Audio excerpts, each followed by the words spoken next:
नमस्कार दर्शकों, बात आज के चैनल के कार्यक्रम टॉप 10 में आपका स्वागत है। इस कार्यक्रम में हम आपको देश दुनिया की 10 बड़ी खबरें बताएंगे। तो नजर डालते हैं अभी तक की 10 बड़ी खबरों पर। पंजाब के अधिकारियों ने किराने का सामान और ईंधन की भारी खरीद के बीच शांति बनाए रखने का आग्रह किया है। शुक्रवार को मोहाली और चंडीगढ़ में किराना दुकानों पर भारी भीड़ उमड़ पड़ी, जब लोगों ने जरूरी सामानों की जमाखोरी शुरू कर दी है।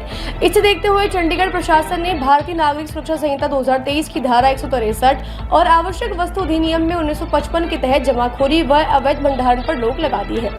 यह आदेश 9 मई से 7 जुलाई 2025 तक लागू रहेगा।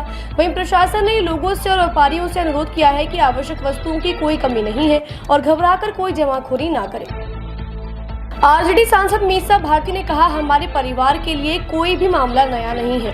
जमीन के बदले नौकरी मामले पर मीसा भारती ने कहा, बिहार में जब भी चुनाव होते हैं ऐसी चीजें होती हैं। मेरे पिताजी कल ही इलाज कराकर पटना पहुंचे हैं। दूसरी तरफ राष्ट्रपति ने मुकदमा चलाने की अनुमति दे दी है। तमाम एजेंसियां हमारी जांच कर चुकी हैं, लेकिन हम गलत नहीं है। मामला फिलहाल कोर्ट में विचाराधीन है और मैं इस पर ज्यादा टिप्पणी नहीं करना चाहूंगी। बहुत जल्द सब कुछ साफ हो जाएगा और हमारा परिवार निर्दोष साबित होगा।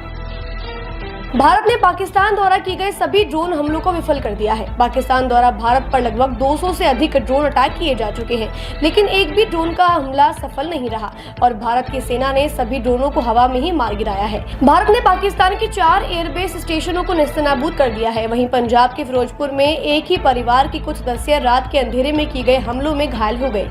हमलों में घायल हो जाने का यह केवल एक मामला रहा। पाकिस्तान से लगी सीमा वाले सभी राज्यों में ब्लैकआउट रखा गया है।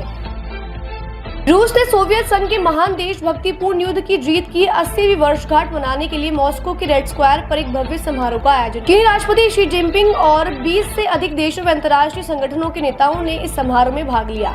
रूस के राष्ट्रपति पुतिन ने भाषण देते हुए कहा कि सोवियत संघ ने करोड़ों लोगों की जान की कीमत पर समस्त मानव जाति के लिए शांति और स्वतंत्रता की रक्षा की है। हम हमेशा विजय के इस क्षण को याद रखेंगे, अपने पूर्वजों की इच्छा को अपनाते हुए एकजुट रहकर पवित्र गौरव की सदा रक्षा करेंगे।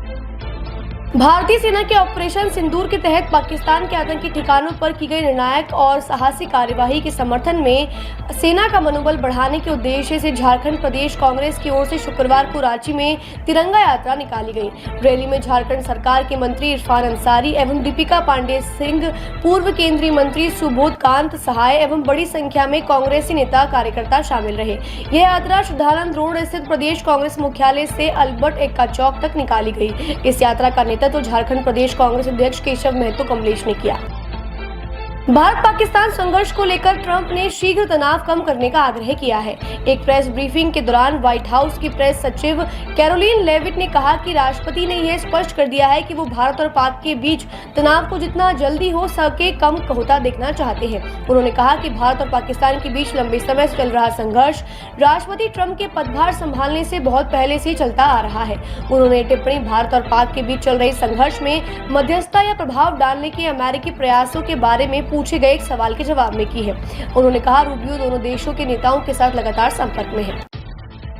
G7 के देशों ने शुक्रवार को भारत और पाकिस्तान से अधिकतम संयम बरतने का आग्रह किया है और दोनों परमाणु संयंत्र एशियाई पड़ोसियों ने सीधे वार्ता करने का आह्वान किया है। Canada, France, Germany, Italy, Japan, America, Britain और यूरोप संघ के विदेश मंत्रियों ने पहलगाम हमले की निंदा करते हुए परमाणु संपन्न देशों से संयम बरतने को कहा है। G7 के संयुक्त बयान में कहा गया है कि हम सभी पहलगाम में हुए जघन्य आतंकवादी हमले की कड़ी निंदा करते हैं और दोनों देशों से संयम बरतते हुए बातचीत करने की अपील करते हैं। छिंदवाड़ा जिले के अमरवाड़ा थाना क्षेत्र में शुक्रवार देर रात चौरसिया पेट्रोल पंप के पास 2 बाइकों की आमने सामने टक्कर हो गई। हादसे में 2 युवकों की मौके पर ही मौत हो गई, जबकि 3 अन्य युवकों ने इलाज के दौरान दम तोड़ दिया है। टक्कर इतनी भीषण थी कि बाइक सवार करीब 10 से 15 मीटर तक दूर जा गिरा।